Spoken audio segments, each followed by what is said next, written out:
This is the Horse Radio Network.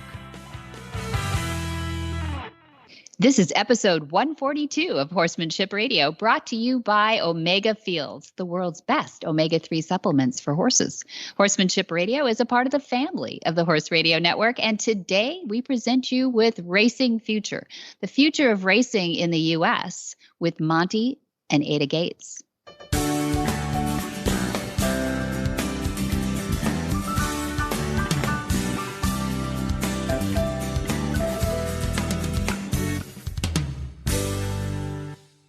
This is Debbie Laux, and you're listening to the Horsemanship Radio. Thanks for joining us. Horsemanship Radio airs on the 1st and the 15th of the month. I have my producer, Jen, with me today. Hi, Jen.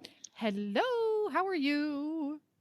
I'm good. We have a bit of a sort of serious conversation today, but it really does affect a lot of horses and a lot of industry that's been around a lot of years. So I think we got to delve in. It does. It's serious, but I think it's the first conversation that a lot of horse folks have had that's hopeful. I think this is kind of it might be one of those light bulb watershed kind of moments for the American racing industry. Well, I hope so. What's interesting about this is that I recorded this with Monty, with Dad, a few weeks ago. And since then, the Jockey Club met for its 67th Congress. They have a big meeting that they put everything on the table once a year. And it's actually been around, the Jockey Club has been around for 125 years, but they've been meeting to better the industry for 67 years. And I think it's easy to say that this 67th meeting was probably one of the more raucous, made some big major decisions that they've ever had. I think that was actually admitted in the meeting. I watched the entire thing. It was recorded and it was a couple of hours long. And I think that for me, it was interesting because a lot of what is in this interview that we're about to play for everybody has been covered. And we did this a little tongue in cheek, Dad and I, Monty and I, because I have, from my friend Nellie, she gave me a great suggestion to look to the future first, find where you want it to be, the setting, and then work backwards so that we know what to do today to start making changes that would be ideal 5 years from now. Yes, and that's kind of how it went. And I was there to record this one, so it was a lot of fun it's almost like sitting in like a little flash forward versus a flashback. So that was a lot of fun to listen to. Yeah. I really enjoyed it. So I think we should just get right to it because it's a fascinating conversation and a fascinating way to present it. And we're going to do that right after we hear this from one of the users of Omega Fields.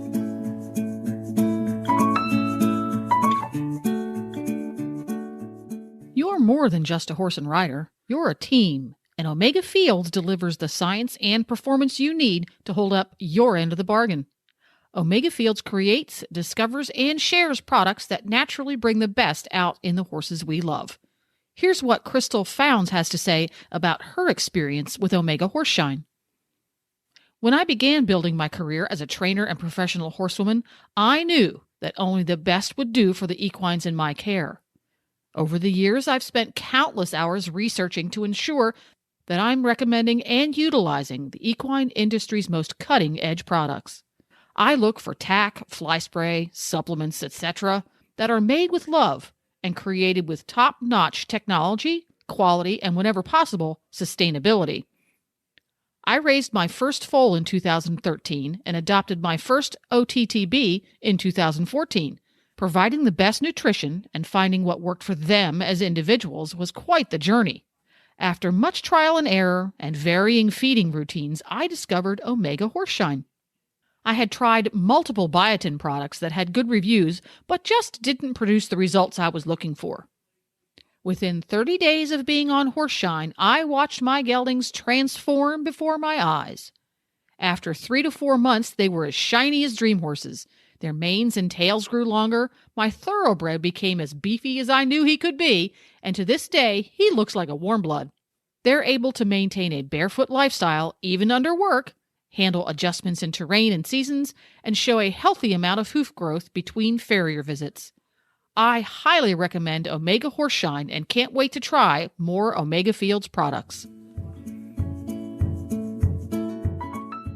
Monty Roberts was named as Horse and Hounds magazine's top 50 all-time greatest horsemen. He's the creator of the world-renowned and revolutionary equine training technique called Join Up, and he travels the world demonstrating that nonviolent, gentle training creates breakthrough performance as you partner with your horse.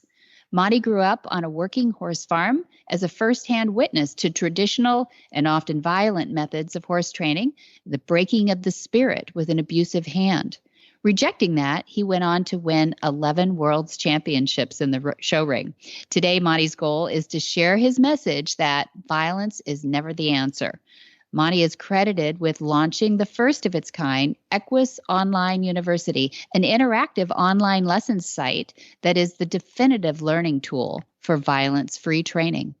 Well, welcome. Welcome back, Monty Roberts. Dad, how are you? I'm fine. Good. We've been prepping for this for a few days, and I'm really excited about it, but I haven't given you the full set the scene yet. But, I think a lot of people have been writing us and calling us and concerned about horse racing. And so it's a big fat topic right now, as anybody, at least on the West Coast, can contend, and most around the world really are talking about this. But it doesn't always jive with your followers. A lot of people think of you as completely devoid of some of the negatives that people are hurling at the racing industry, deserved and undeserved, all of them. And so I thought, it's time to take a breath, a little bit of a pause, and bring some of the people that can actually influence the industry, hopefully, in to give us a perspective and, kind of cut down the rhetoric a little bit and give us something that we can believe in or at least gnaw on and consider. And so I wanted you to imagine for a second that it's 5 years from now. It's like 2025. And horse racing is loved all around the world. The whips, the twitch, and other pain-producing procedures are now considered like training wheels. They're like crutches for beginners. And that's for the beginners who haven't even learned the better ways yet. So given that scenario, what happened? Well, Debbie, when you first told me about this, I really didn't want to do it. I mean, making believe, But then I got to thinking about it. My word. What this gives me is a chance to live to be 90. Right. Because we're going to go to 2025. Gotta be there. And you and I are sitting down in a box seat, or maybe just the grandstand, at Santa Anita. And I'm going to speak to you in my voice as though we were really there.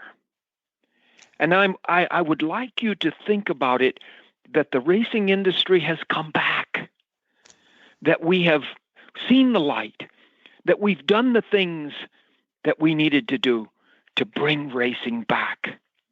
And why? Why would we bring racing back? Because the horses love to race. They love to run with one another. Mother Nature said, run with your little brother. Run with your sister. Mm-hmm. Teach yourself to run to get out of the meadow before the lion comes. They love to race. And human beings love to watch them race. Mm-hmm. That's all well and good. But when we begin to twist the environment so that we ask them to do things through force, we are making a huge mistake. And people are not stupid. They finally have figured out some of the things that we've done. And it's happening right around the world.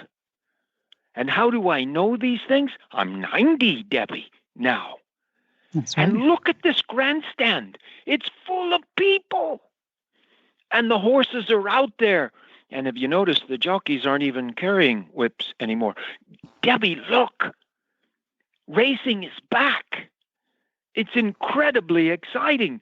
I remember back, Debbie, in 1946 or 45 when I rode my first race, because we were in a war then, and the racing was all in the countryside, and people just bet between one another. And I was a small boy, so I had no weight to me, and I could ride. So they asked me to ride races. And I rode races from the first starting gates we had in California. And that's how far back I go. And then I watched as things were developed. Force was used. Medication was used. Whips were used. And you know that I was born to a very violent father, and that I suffered under his violence. And I learned to break the chain and to find that horses, as well as people, do better when they want to do the thing we're asking, not when they're forced to do it. Right. The theme for this should be a good trainer can make a horse do almost anything he wants him to, but the great trainer can cause the horse to want to do it. Right. So, you know, I was so put down for my thoughts of nonviolence that I'm going to ask you, Debbie, to lap dissolve from that 1945-46 time to 1989, when Her Majesty Queen Elizabeth II asked me to come and do a demonstration of nonviolent training, asking a horse to accept its first saddle and first rider without any violence in 30 minutes. Not 4 to 6 weeks like it took for 6,000 years that we domesticated horses. And remember that horses have learned to race one another for 50 million years. For 48 or 49 million of those without any human being present. They love to run. But we owe it to them to allow them to race one another with freedom, with their choice, and not with force and violence. The Queen saw what I did, and she bought in, and she said, "This is wonderful, but Mr. Roberts, I want you to take it to the world." And I did take it to the world. 43 countries now that I've demonstrated my work in, and certain countries have accepted my work, and certain people have, and certain people have not. And I have to tell you that Scandinavia is virtually whip-free. Scandinavia really took me on, and I think it's because they were closer to my concepts. Those that were far away scoffed at me, threw me aside, and went on with their violence. And not just violence, but racing horses that shouldn't be raced because they're compromised physically, and we can give them this little injection and cause them to go on. Okay. So it's 2025. How did the public become convinced that thoroughbred horses actually like to run? Well, one of the things that happened to me was that in 2019, way back there, right, 6 years ago, in 2019, I went off to Australia for a man named Kennedy, and I saw the Australian scene was bubbling with energy. What is going on here? And they brought the public in, Debbie. They brought them in, and they let the public own parts of horses. Yes, it isn't perfect yet. And yes, there's some unscrupulous people that are doing some things that need to be changed. But racing is exciting in Australia right now. And Mr. Kennedy said, I want it to be even better. I want to erase those things that are unscrupulous, like buying very cheap horses and then syndicating them for a lot of money and things like that. But not so much violence, and yet they use a whip too much. But Mr. Kennedy wants no same-day medication. He wants everything to be natural with the horses that he has. And I believe that he will succeed in Australia because I believe Australia is ready to accept, just like Scandinavia was. Right. So it's 2025 and Australia has done the same course of action. Is that right? Yeah. It's a And global phenomenon? they love their racing in Australia, just as we love it right here in Los Angeles, California, all over again, because in 2019, there went Santa Anita down the drain with problem after problem after problem, because we stacked up our demands on horses, and people felt silly about it. 2020, we had an Olympics, and a guy came out with a thing. He said, let's put a little electrified object in the trunks of the runners, and we'll shock them with 100 meters left to run in the race, and they'll run faster. And people said, are you crazy? And he was only making a joke, of course. But there we are, whipping horses, the flight animal, more sensitive than human beings. Oh, Mr. Roberts, horses don't accept pain like that. They don't feel pain like we do. No, right. So you watch the horse there, and a little fly lands on top of his hair, and he flicks his skin because he can feel it. Don't tell me they're not sensitive. They're the most sensitive animals on the face of this earth, bar the deer. And human beings are far less sensitive. And along comes a lady by the name of Stronach, Ms. Stronach, Belinda Stronach, and she owns Santa Anita. And Debbie, I think that she sat down one day and said, this is enough. I am going to get it right. And I'm going to invite people to give me ideas about how we can allow these horses to race in a natural way, and we can bring the public back to racing. That's what I think happened, and that's why the stand is full today. And that lady was encouraged by another lady called Stacy Hancock. She was married to Arthur Hancock, and Arthur Hancock's father, Bull Hancock, was one of the major breeders of the world. So it goes way, way back. And Arthur married Stacy, and Stacy said, enough's enough, and helped Belinda understand the need for a reduction of the force in racing horses. Let them do it because they love it. And Scandinavia was very much caused to go the way they went because of a trainer there that went to one of my demonstrations and saw that I could work just as the Queen did, without violence, and he turned his entire operation around, and really Norway and Sweden and Denmark took a track to get all of that out of the racing, and the Queen can take heart that she was responsible for that. And in Australia, the horses are running longer, and they're taking care of them. There's a horse called Chautauqua that has won $9 million and raced until he was 7 years old. You don't see that in the United States. Yeah, let's talk about that. Let's talk about the age of horses. The thing that happens is people follow purses and they follow money. It's an inevitable part of any kind of competition. So did the purses become larger in 2025, encouraging the older horses in racing? Did the purses for horses of racing age older become larger? That's part of it, Debbie. And we're sitting here with a stand full of people because of just those things. But one of the things that I remember way back in the 90s and the early 2000s, when I said, don't ban anything, don't ban 2-year-old racing, just don't allow them to race until their growth plates are an A. Right. And when they are fully mature, then they can race. When they're not mature, they can't race. That took care of it, Debbie. And the 2-year-olds are racing if they're an A. If they're old. And now, old enough. Yeah. And they're mature enough. And so that was a big part of it. And also the purses in Australia came down for the 2-year-olds and up for the older horses. We will understand more about horses and flight animals as time goes on, but at least finally we're on the right path.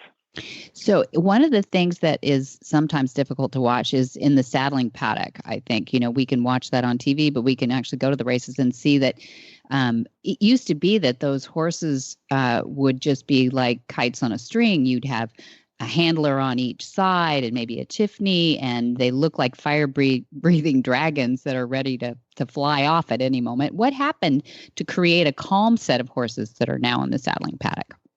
Well, what happened is that when you take away all those drugs, when you take away the force and pain in the breaking process, you get horses that are more relaxed.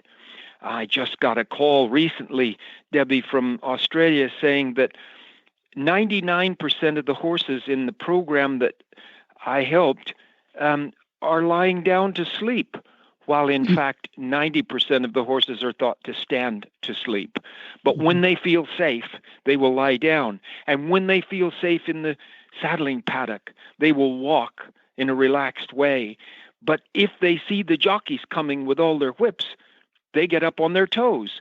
Right, exactly. So women, everybody knows that women are a huge percentage of horse fans, really across the globe, with few exceptions. So how did you get the young women to come back to horse racing too? Like I know the NFL tried to get women interested in football, but that's an uphill battle. It shouldn't be an uphill battle in anything equestrian. But what'd you do? Of course not. But Debbie, you know that women don't want violence in their life, and men tend to use their thumb on top of people or their violence in order to get what they want out of life. When you are doing what we did for 6,000 years to horses, it wasn't easy to bring the women into our industry. But today, there are, 20-30% of the jockeys in this 2025 are lady jockeys. Mm-hmm. And they're doing wonderfully because there is no violence, and they don't want violence. Ladies will be repulsed by it. And I know there's some ladies that are not, but the heavy percentage really don't want to hit horses or hit anybody. Mm-hmm. Do you feel like the marketing campaign, this is getting into the back end of it, but about the individual horses and how they were treated, or the individual jockeys, maybe they're now more women, as you say, the expanding the story so that we really get to understand, instead of calling it, the backside of the racetrack, and that's kind of a private moment, all those things that happen when I get to watch the Kentucky Derby, I love the lead up stories, I love the back stories, but I'd like to hear that all year long. I'd like to be more involved with their stories and with their progress, and frankly, transparent about their training. Absolutely. Did that happen? And that's what's happening in the countries that are out front in this quest to have violence-free training in the horse industry. That's what people love, and becoming a part owner of a horse is part of that. And you have a license, and you can go there. You can see those backstories, and you get to know your horse and rub his nose and talk about the things that you like about watching horses race and giving their all to get there first.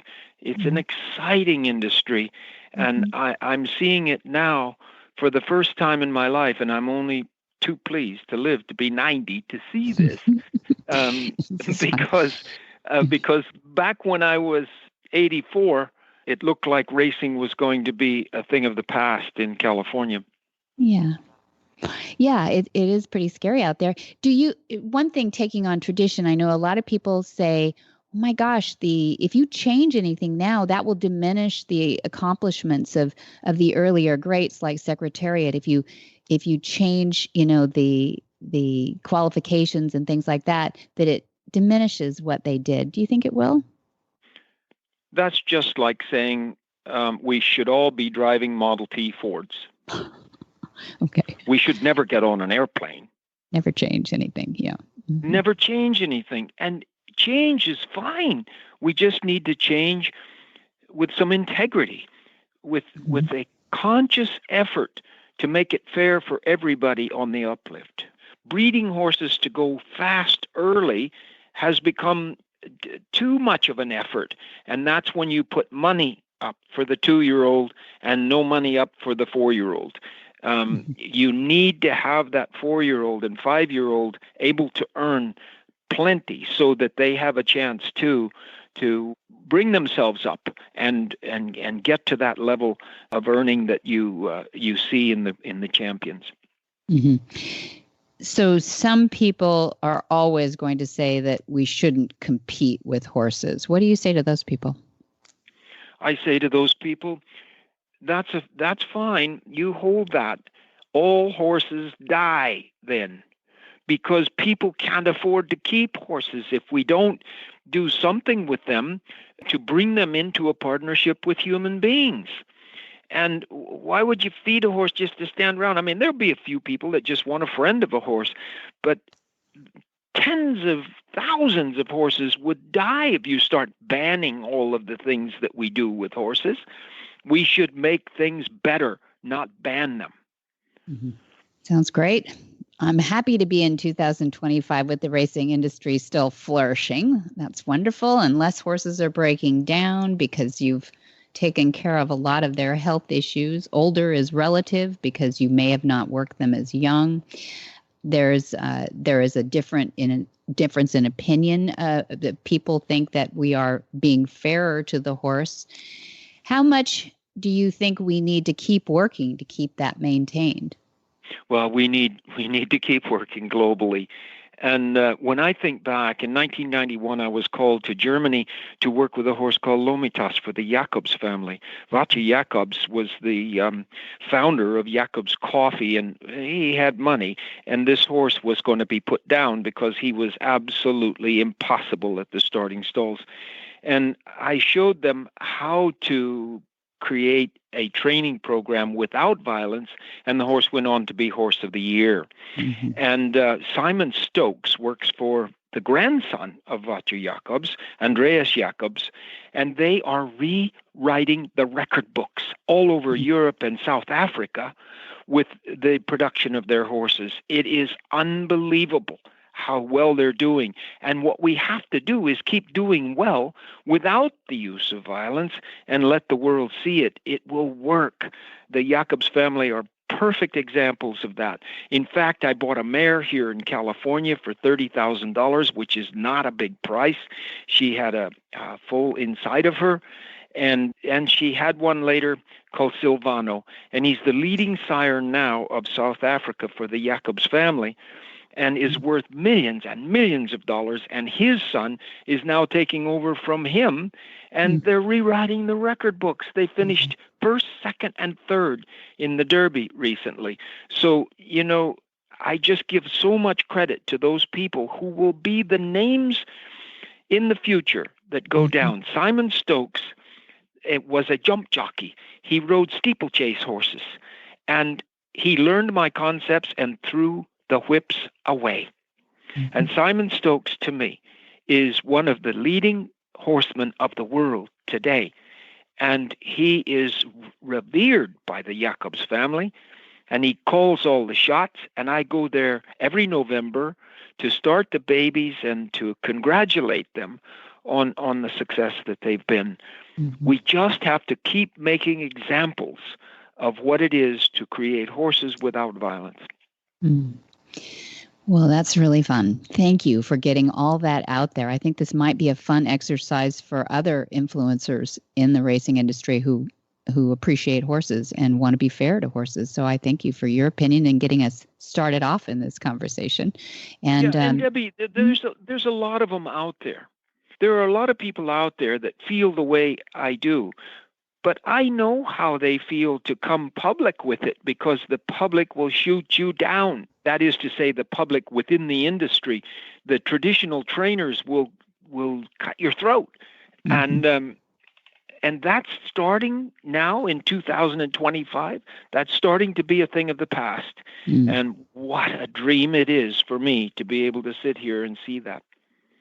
That's wonderful. Well, the media is the one who really educates the public on the professionals who are encouraging fair treatment of horses. And the sports masseuses and the behaviorists out there, the ones that are kind of in the background right now. So maybe the media will get more involved in giving highlights and kudos to our greater talents in this area and raise the consciousness of those that are treating horses more fairly, and maybe downplay some of these rock star trainers who have not been involved in the changing of these traditions. So thanks. Well, let's watch the races at Santa Anita now.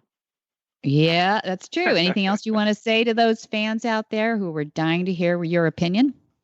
No, I think I've given enough of my opinions, and I just wish everybody the best, and just take a breath and think about this business of being kind to the animals that we know we love, and we expect them to perform for us only because they want to.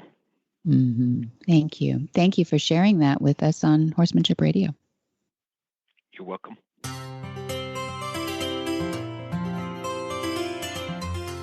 Cavallo horse and rider Carol and Greg Giles, too, have been longtime supporters of the Horsemanship Radio, and we thought, what better way to show how their support goes than through the people who buy their boots. So we have this from Brenna Eldridge on a Facebook post.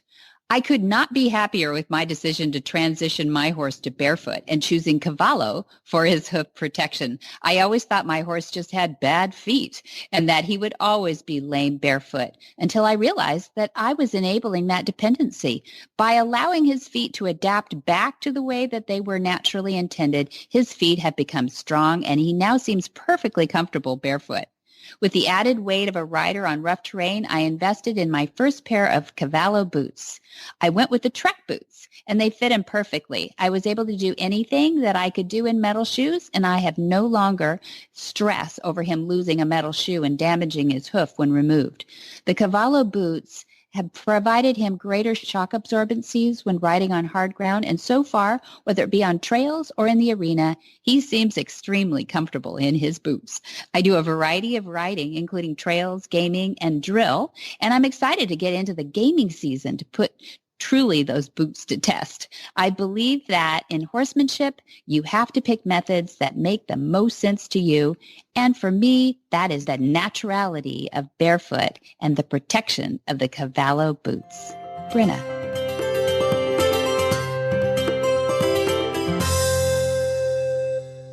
In 1978, Ada became the first woman farrier licensed to shoe thoroughbred racehorses in the United States and Canada. Her unique status gave her great opportunities, including guest appearances on Late Night with David Letterman, What's My Line, To Tell the Truth, and The Today Show. Ada has also been the subject or author of many magazine and newspaper articles. She's had a career that's amazing. Her dedication to the industry has led to many years of selfless service, including farrier liaison for the 1984 Olympic Games, official horseshoe inspector for the Pasadena Tournament of Roses Parade, and she's a member of the California Thoroughbred Foundation Board of Directors. She presents in various seminars all over the United States and the world. In 2008, Ada received the Edward Martin Humanitarian Award at the American Farriers Association Convention in Lexington, Kentucky, and has been invited to serve on the Farrier Committee for the All-Tech FEI World Games held in Lexington. Well, welcome back, Ada Gates. How are you? I'm fine. It's been a while since we've had you on again, but we have you on pretty regular every couple of years, and I thought now's the perfect time to have Ada Gates back on, and I wanted to put you in the same episode with Monty because we got to talking about the thoroughbred industry, and 2019 has been pretty epic as they go.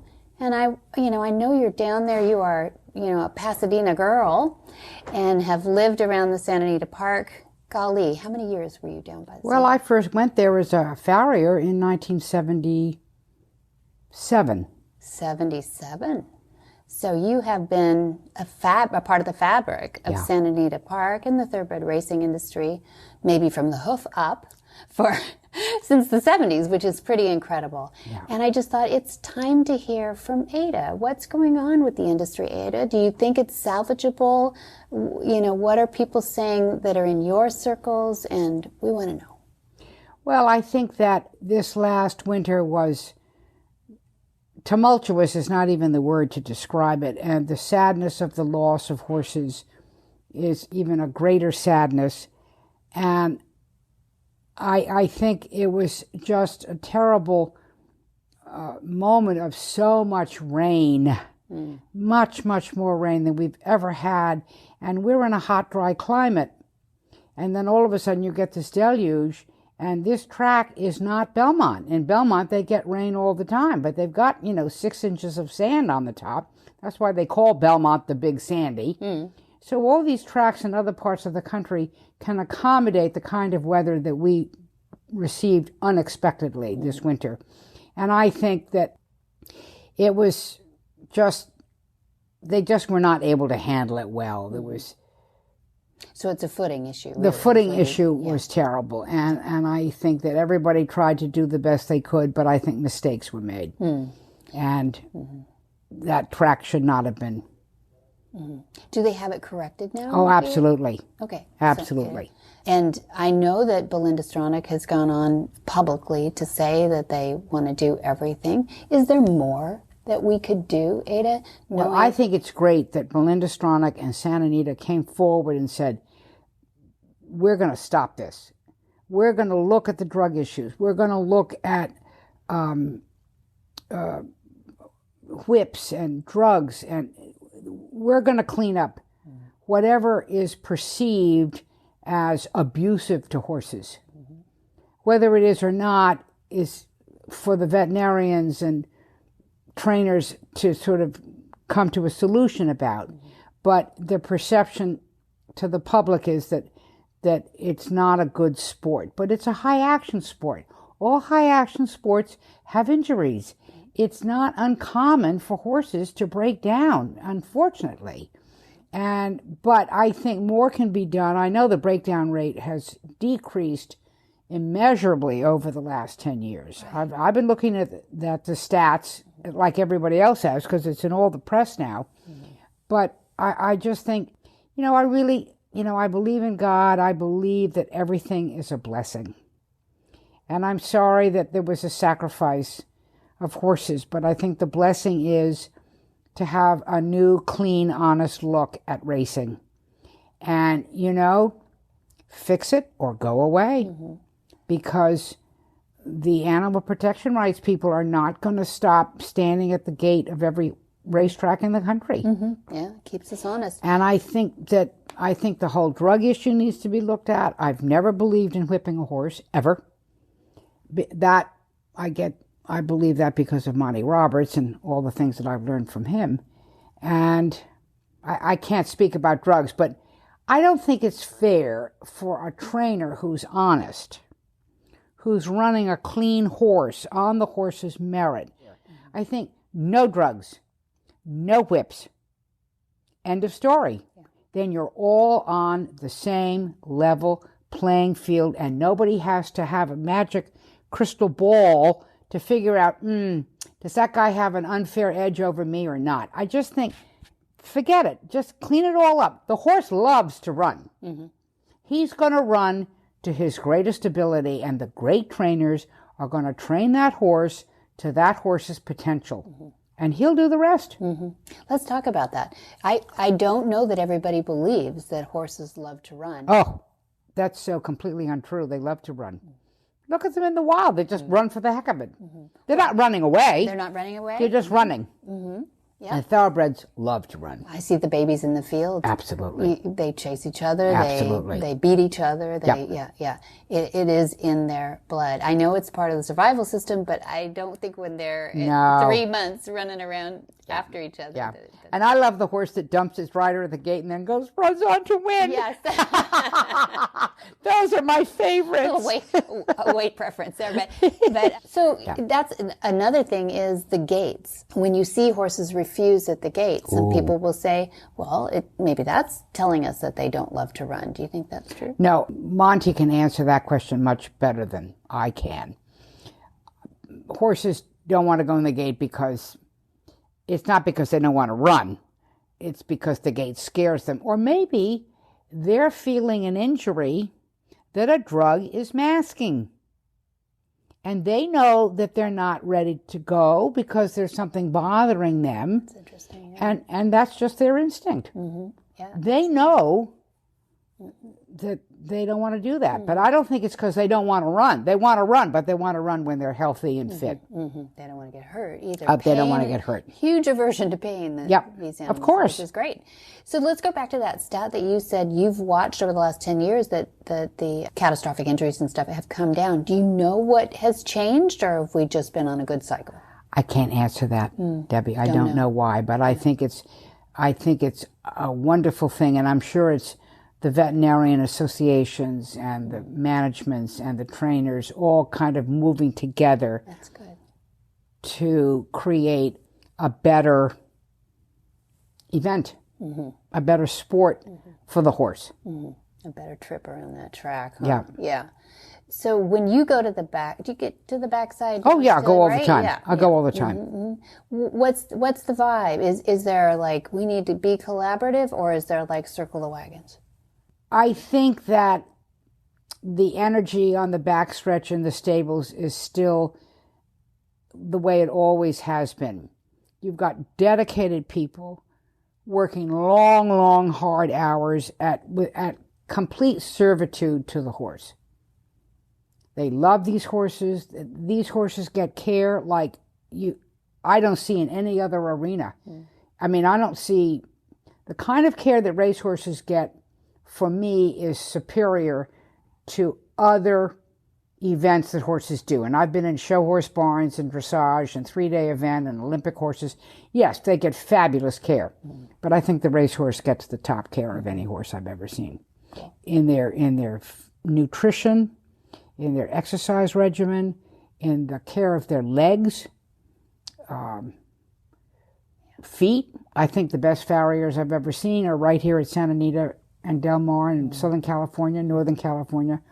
And believe me, I've been around the country. Yeah, you have. We have the best blacksmiths anywhere. So I'd love to talk about the thoroughbred feet in racing and your evolution as a farrier too, and this international flavor that you've added to your day a little bit too. So tell us a little bit about the ruler. The ruler that you invented, yes, is a huge help because it takes a little bit more of the guesswork out of a trim. And why did Monty have so much success with you? You must have had a formula there of shoeing horses in a way that kept them sound or made them sound in some cases. It brought them back from not being sound. I did not invent the ruler. I simply adapted what I've learned over the years and what I've learned from other people that have created rulers. But I didn't have the ruler when I was shoeing horses, but I had Harry Patton. Harry Patton was my husband, but before he was my husband, he was my mentor. Yes. And before that, he was the head of the union, and I had to apply to him to take my test to, get a license to shoe racehorses in California. But Harry taught me how to shoe a racehorse. And he gave me eyes. And he taught me to watch a horse walk, to see where their deviations are in their legs and in their feet. And with a very minute change, because you have no margin for error on a racehorse, you cannot crank these horses at all. You can't crank any horse, but you can't change their feet that much. You have to get that foot right underneath that leg. And by training me to do that, and by training me to help a horse not hit, horses when they run 45 miles an hour, sometimes the front hits the back. Right. The front feet hit the back feet. Clipping. So I was able to gain a reputation for fixing hitting horses. So I have to start with mentorships and training from brilliant blacksmiths, and Harry was at the top, but there were others. And then I think that not everybody has a mentor like Harry Patton or Jay Sharp or Jim Canori or Ron Ramirez or whoever is out there training and helping people. You may not have access to them, so I think having the ruler helps you measure the foot and get an exact, perfect 50-50 balance, because the eye will lie to you, and if you measure a foot, you will get a perfect 50-50, 50% in front, 50% back balance on the foot. And that's what the horse wants. Yeah, it's a brilliant system. And you've packaged it nicely and beautifully. We watched you give a demonstration today on a gypsy vanner with platter feet, huge dinner plate feet, right? And the same formula applies to the big gypsy vanner. Well, he's a little short guy, but the big feet on a gypsy vanner and the tiny feet on a thoroughbred. Yeah. The nice thing about measuring a foot is you're always correct. And it's teachable, it's efficient, and it's sustainable. And the horse will always have a perfect foot, no matter who is doing the horse. So everybody should be measuring feet. I don't really care how they measure them, what device they use, but it needs to be that ratio. And I shoe horses now all over the world on the telephone. Tell us about that. On the telephone. On the How telephone. do you do that? Well, because of the phone, we can now take videos of and talk to people.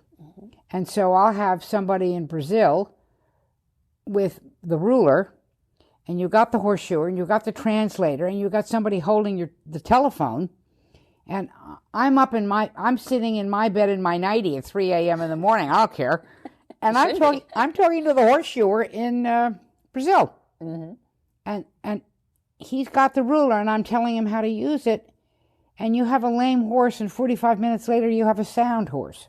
Incredible. And you can just do it all over the world, and it's great. Yeah. It's just great. Yeah. It has nothing to do with me. It has everything to do with helping the horse. Yeah. Well, it has everything to do with you in that people find you because they know that you can nail these things. You've done it, a zillion times, and you're trustworthy. So how do they find you? How does somebody say, I'm down in Brazil, I'm in trouble. Oh, I got to call Ada Gates. What? How do they make that? Well, I'll tell you, I have all the thanks go to Monty Roberts because I meet these people at his special training classes. I come here often for the advanced certification classes, and I come and work with these students or with the participants watching Monty's special training, and he very generously gives me, a day. Oh, you're wonderful to come and do. During the week, and so we bring the horses out, we have a little class time, and then we go out and do the horse. And a lot of people learn what they've never known before. They've said, I have been around horses all my life, and I never knew what the horseshoer was doing. And it was always a complete mystery to me. And I don't want this to be a mystery to anybody. Yeah. Yeah. Well, we hope it wasn't a mystery to some of those farriers out there, too. What they were doing, I know. Well, there's a learning curve, right? But that's what I love about your system is that they could start off in the first year. That's right. And be accurate. That's right. That's exactly right. That's Debbie, you're absolutely correct. And that with the dually halter, I'll put a shameless plug in there. But you guys did amazing things to keep that kind of bratty little gypsy vanner. He's just untrained. He didn't want to stand still, and those big old feet were getting all over Elmer. I never take a horse out of a stall without putting a dually halter on the horse. Oh, that's nice. So part of my training for the horseshoer is to also train with the dually. I do that too.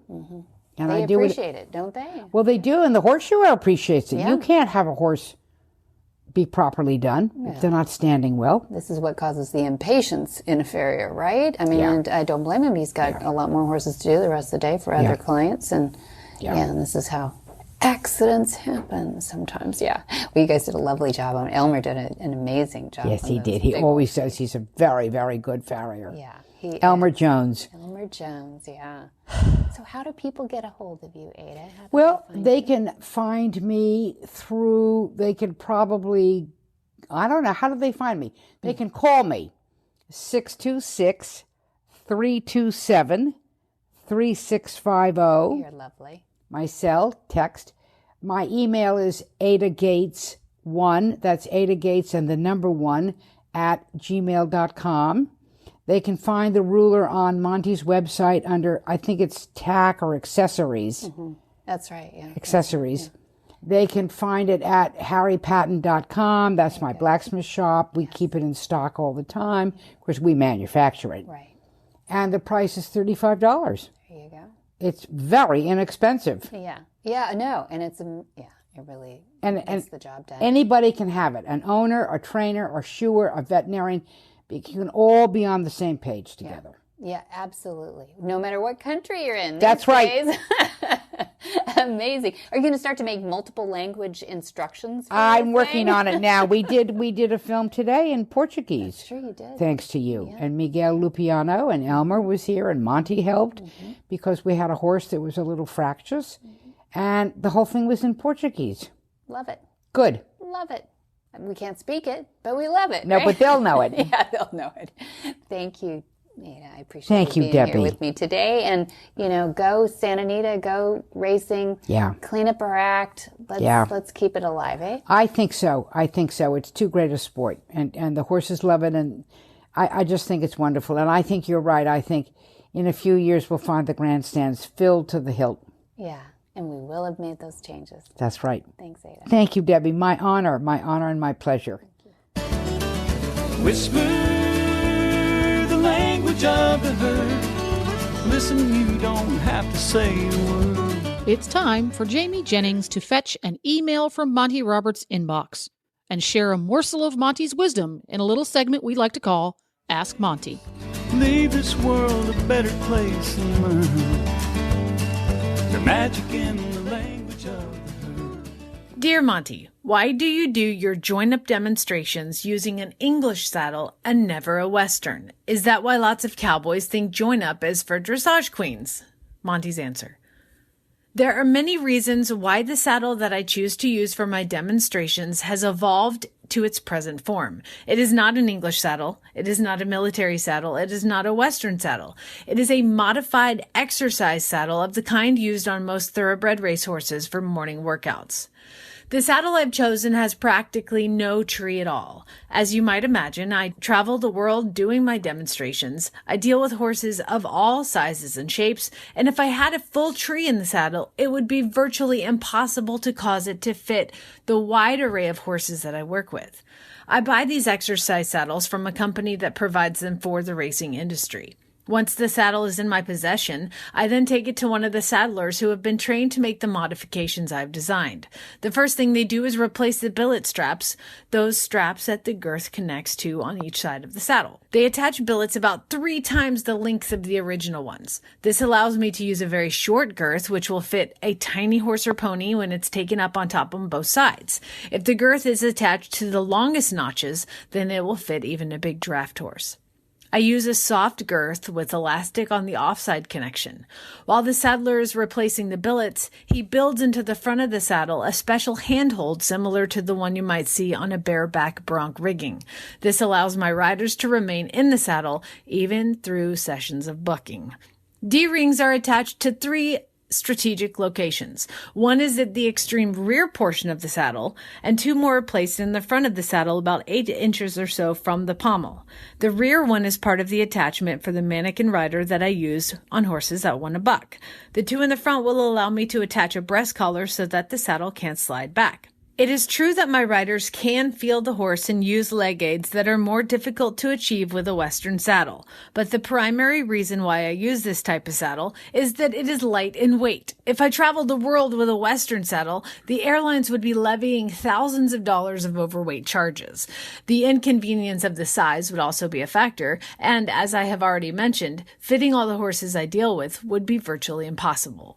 To answer the question in full, please let me assure you that the dressage people of the world ask me why I don't use a dressage saddle, while the Western people inquire why I don't have my riders use that sort of equipment. It has nothing to do with dressage, Western, or English. It is a saddle that has been especially adapted to dealing with horses being started or remedial horses across the spectrum of size, breed, and discipline. For more of these insights into good horsemanship, go to www.montyroberts.com and click on the orange banner that says Get Free Horse Tips. Hi, I'm Monty Roberts, and I'm dedicated to training horses without pain. You can learn to do it too on my Equus Online University. Western, English, the beginner, or the advanced rider, it doesn't matter. You can connect with other students online too, on our forum, and there's a new lesson every week. It's a lifetime of learning for you on my Equus Online University at montyroberts.com. What in the wide, wide world of sports is going on here? Where in the world is Monty Roberts? Monty is looking forward to meeting some new friends, two-legged and four-legged. He starts off September 14 and 15 in Hungary at the Lovas Academia Sports Club. And September 29, he hops over to Scotland. He'll be at the Scottish National Equestrian Centre in Oatridge. Then October 12th, he'll be on tour at Hadlow College. That's in the UK. And October 18th, he stays in the UK, goes on to Hartpury College. That's in Hartpury. Then October 20, he'll be at Myerscough College in Billsborough. Then he's working for some private training in between in Germany, but then he'll end up November 16 in Warsaw, Poland, doing a big tour event there. It's almost sold out too, so it's going to be pretty amazing. May end up doing a second day. And then he wraps up at home, barely in time for Turkey. At the Horse Sense and Healing will be December 13 through 15, and that wraps up 2019. Whew. It's a whirlwind tour through the fall, isn't it? It's a lot of days, you bet. It's a lot of days. You can find all of that and so much more at montyroberts.com. That's the website. Or you can call Flag Is Up Farms and talk to someone who is pleasant and knowledgeable at 805-688-6288. And that phone number can also be found on the website, montyroberts.com. That's true. See, that's something my mom would do. She would go to the website and get the phone number and then call you on the phone. Yeah. It works. It works. For details about today's show, episode 142, go to horsemanshipradio.com and you're going to find links, photos, and more information about today's guests and topics. And we love your feedback. Debbie is always looking for great new ideas, fascinating horsemen to talk to, etc., etc.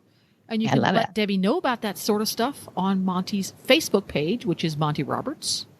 It's the one with the little blue check mark. It's the official page. You can also communicate and chat with Monty Roberts by going to Twitter, Monty_Roberts, or Instagram, Monty_Roberts. Woohoo! For pretty pictures. That's right. Pictures, best. We all speak through pictures these days. We're devolving language-wise. We're going to be back to hieroglyphs really soon. I like that. I like it. Yeah, there we go. And to get the Horse Radio Network app, that way you'll never miss an episode of Horsemanship Radio or any other Horse Radio Network show.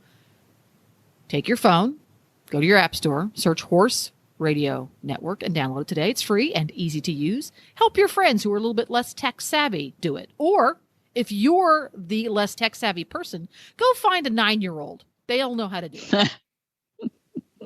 They do, huh? They're probably listening to podcasts now. It's so pervasive. I love it. Yeah. And thank you to our sponsors. They've been our sponsors for years, and they understood podcasts before most everybody else did. Thank you for Omega Fields Supplements, Omega-3s, and for Cavallo, Horse and Rider. Love those boots.